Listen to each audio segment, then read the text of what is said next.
So I was like, I guess I'm stingy.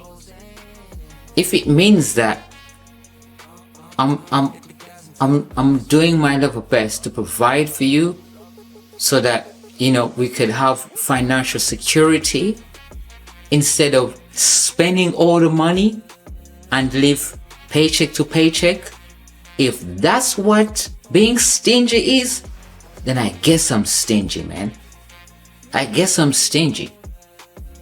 The way I was raised to, to respect money.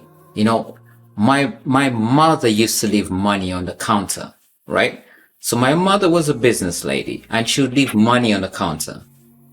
And she would know exactly how much money she's left on the counter. All right. And that money was for in case we needed to buy anything. Now, when she would come back home from work, she would count how much money has been used from the counter, right? And then she would ask what you use the money for. And you had to be responsible with how you're using the money. You can't just say, my mom was the kind of person who she'll say to you, oh, why did you buy that at this price? When you know that you can go at X, Y, and Z and buy it for X price. You can buy it for less at this price, at a certain place, another place. Why did you go and pay that amount of money for something that you can get cheaper elsewhere? That's how I was raised.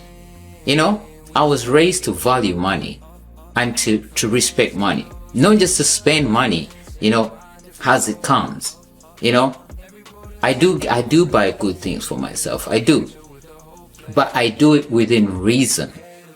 I'm not going to be stupid with my money, and just go and spend it on some designer gear and be broke. I'm not going to do that. So this girl called me stingy because I wanted to make sure that the money that we had stayed in our bank accounts and didn't just evaporate into nothing. And I was like, you know what?